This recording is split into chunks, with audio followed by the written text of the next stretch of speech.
Dito daw kami kakain. Yee! Ang saya-saya.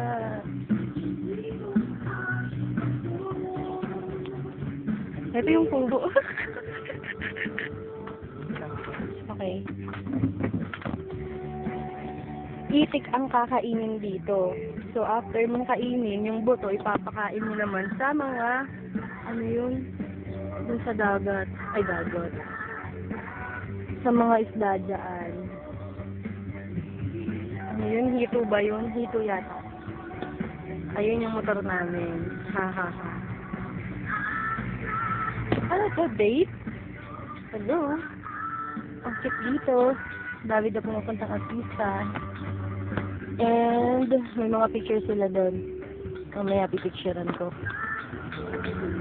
Dito kami ngayon sa Bustos, Bulacan naman. Kanina nasa Malolos kami sa Barasuain.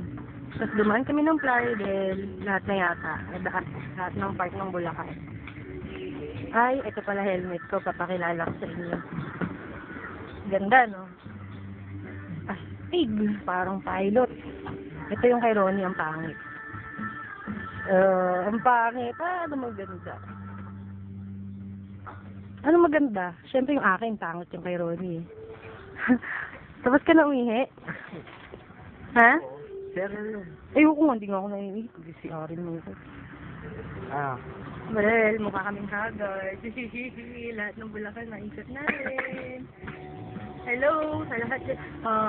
Bati ka kay Amor kasi pinanonood niya yan. Ako, bati ka kay Amor.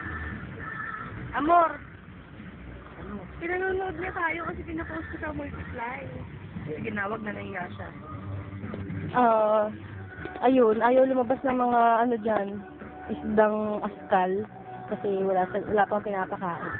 Ayun naman, gumagawa pa sila ng mga kubo. Wow, ang ganda dito. I love it. Ay, may ibon pa dun sa lamesa, oh.